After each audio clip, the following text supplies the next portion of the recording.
어제 신천지 창립 기념일을 맞아 대구시와 경찰이 감사 접수를 펼쳤을 대구의 국내 마지막에 그려진 배서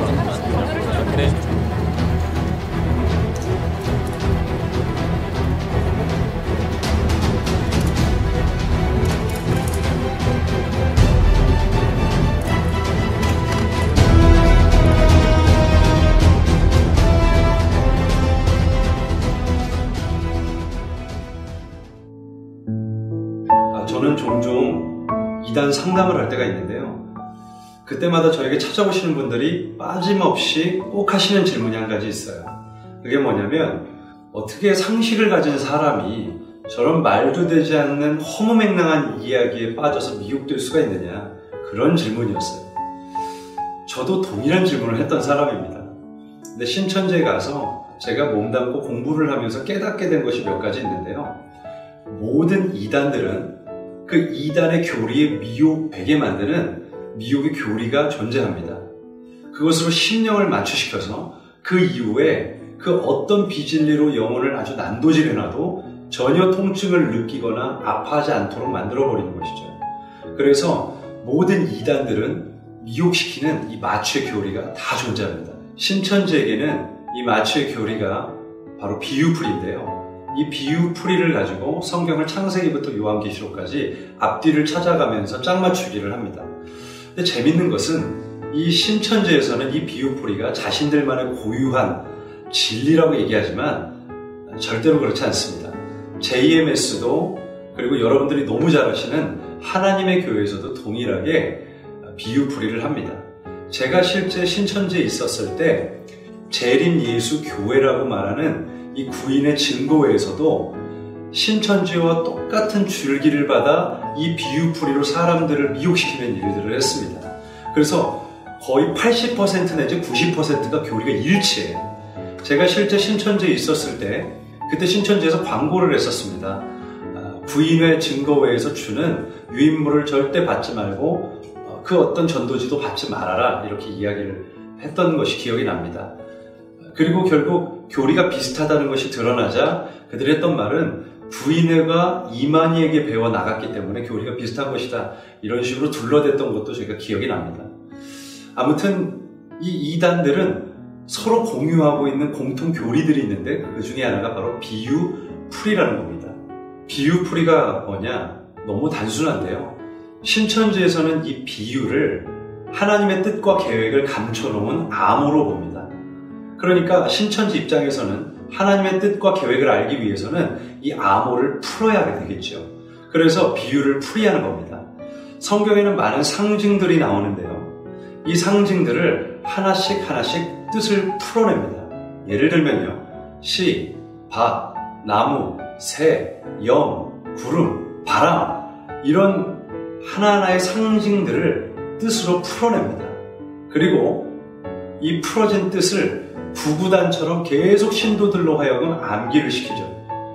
그래서 한 단계가 끝날 때 그 다음 단계로 가기 위해서 이것을 시험을 봅니다. 시험을 보고 통과하면 다음 단계로, 통과하지 못하면 유급을 시켜서 그 과정을 반복하며 다시 한번 집중 세뇌를 시킵니다. 그래서 하나하나 풀이된 이 뜻을 가지고 창세기부터 요한계시록까지 쭉 뚫어내는 것이죠. 그러니까 6개월에서 약 8개월 정도 초등, 중등, 고등 교리를 공부한 신도들의 대부분의 반응은 어떠하냐면요. 창세기부터 요한계시록까지 너무나 일관성 있고 정교하게 통으로 뚫리는 것을 경험하게 됩니다. 이런 식의 성경 공부를 단 한 번도 경험해 본 적이 없는데 신천지에 와서 이 모든 비유와 감추인 뜻이 다 풀어지니 너무 신기한 것이죠. 그런데 신천지에게는 이 비유풀이가 굉장히 중요한 이유가 있습니다. 단순히 이 비유풀이를 통해서 성경이 창세기부터 요한계시록까지 시원하게 뚫리는 경험만 할 뿐만 아니라 이 비유풀이를 통해서 영혼의 거듭남과 구원까지 받을 수 있다고 생각하기 때문에 문제가 되는 것이죠. 마가복음 4장 12절 말씀에 보면 그들이 보기는 보아도 알지 못하며 듣기는 들어도 깨닫지 못하게 하여 돌이켜 죄사함을 얻지 못하게 하려 함이라 라고 예수님이 말씀을 하십니다. 왜 비유로 말씀을 하시는지에 대한 질문에 대한 답인데요. 그들이 돌이켜 죄사함을 얻지 못하게 하려 함이라 라고 예수님 말씀하시는 이 말씀을 가지고 이 비유를 알지 못하면 돌이켜 죄사함을 받을 수 없고, 죄사함을 받을 수 없으면 구원을 받을 수 없다라고 말하는 것이 신천지식 논리입니다. 그러니까 이 비유를 알지 못하면 우리가 구원을 받을 수 없는 겁니다. 그렇게 영혼에 쐐기를 박아서 결국 신천지를 떠날 수 없는 사람으로 만들어 놓습니다. 자, 이쯤 되면 신천지 교인들은 감탄을 합니다. 도대체 이 교리를 누가 풀었나? 도대체 이것이 사람의 머리에서 나올 수 있는 것인가? 사람이 아무리 지혜를 가지고 연구하고 고민하고 그 수십 년간 성경을 연구했다는 사람들의 설교나 강의를 들어봐도 이렇게 기가 막히고 정교하게 말씀을 가르칠 수 없는데 과연 이 말씀을 누가 풀었는가? 그때 그들은 그렇게 얘기합니다. 요한계시록 10장에 나오는 천사로부터 열린 책의 말씀을 받아먹은 바로 그 주체가 바로 이긴 자 이만희 선생입니다. 이렇게 이야기를 합니다. 그때쯤 되면 이미 사람들은 미혹이 되어 있기 때문에 이긴 자 이만희 총회장을 찬양하기 시작합니다. 그런데 이건 정말 말도 되지 않는 이야기입니다.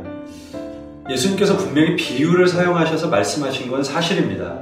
양과 염소의 비유라든지 좋은 물고기와 나쁜 물고기의 비유라든지 또 열처녀의 비유라든지 참 많은 비유를 말씀을 하셨습니다.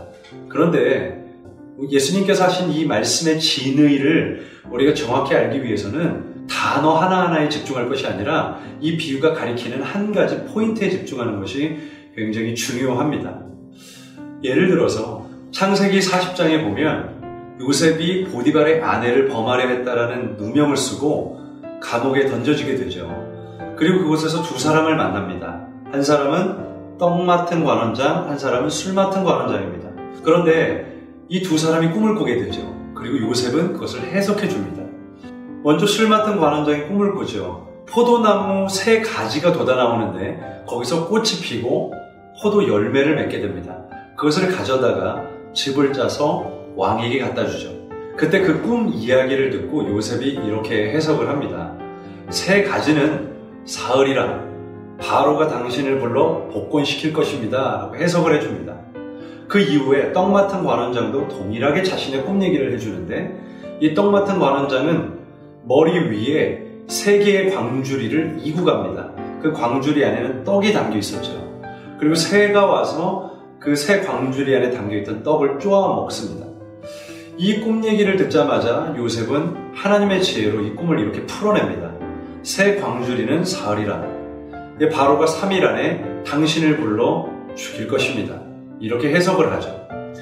여러분, 이때 요셉이 이 두 사람의 꿈에 등장하는 많은 비유와 상징을 어떻게 해석을 하죠? 하나하나 뜻풀이를 했습니까? 아니면 이 비유와 상징이 가리키는 한 가지 포인트를 설명했습니까? 당연히 후자죠. 하나님의 지혜를 받은 요셉은 하나하나 뜻풀이를 하지 않았습니다. 새가 뭔지, 또 떡이 뭔지, 포도가 뭘 의미하는지 전혀 뜻풀이를 하지 않았습니다. 이와는 대조적으로 모든 이단 집단들은 성경에 등장하는 비유와 상징을 하나하나 뜻풀이해서 결국 본인들이 원하는 결론을 믿게 만들어버립니다. 그리고 여기에 미혹된 사람들은 결코 성경을 이전과 같이 볼 수 없게 됩니다. 성경을 보는 눈이 완전히 흐려졌기 때문에 이전에 배웠던 성경 공부나 또 본인이 몸담고 신앙생활했던 목사님들의 설교를 더 이상 들을 수 없는 지경까지 가버리게 되는 것이죠. 제가 종종 신천지에 미혹된 사람들을 만나서 함께 성경을 가지고 이야기를 나눌 때가 있는데요. 신천지인들이 꼭 하는 얘기가 있습니다. 신천지만큼 성경적인 곳은 또 없다. 기성교회는 성경을 가지고 이야기하지 않지 않느냐? 이런 식으로 따져 묻기 참 좋아합니다. 하지만 성경을 가지고 얘기한다고 해서 다 성경적인 것이 아니라는 사실이에요. 성경의 의도를 정확히 이해하고 전달하는 곳이 정말 성경적인 곳입니다. 그래서 여러분, 창세기부터 요한계시록까지 지금껏 여러분이 한 번도 들어보지 못한 탁월한 말씀을 누가 전한다 할지라도 그것이 성경의 의도와 다르면 절대로 귀 기울이시면 안 됩니다. 성경은 오직 딱 한 가지를 이야기합니다. 예수 그리스도. 예수 그리스도 외에 구원을 주는 다른 일을 이야기한다면 아무리 기가 막히게 성경을 짜 맞추고 그리고 비유를 풀어낸다 할지라도 그것은 거짓 진리에 불과합니다. 우리 사랑하는 성도님들은 꼭 이 바른 진리의 터 위에 여러분의 신앙을 건설하시고 꼭 승리하는 믿음의 사람들 되시기를 주님의 이름으로 축복합니다.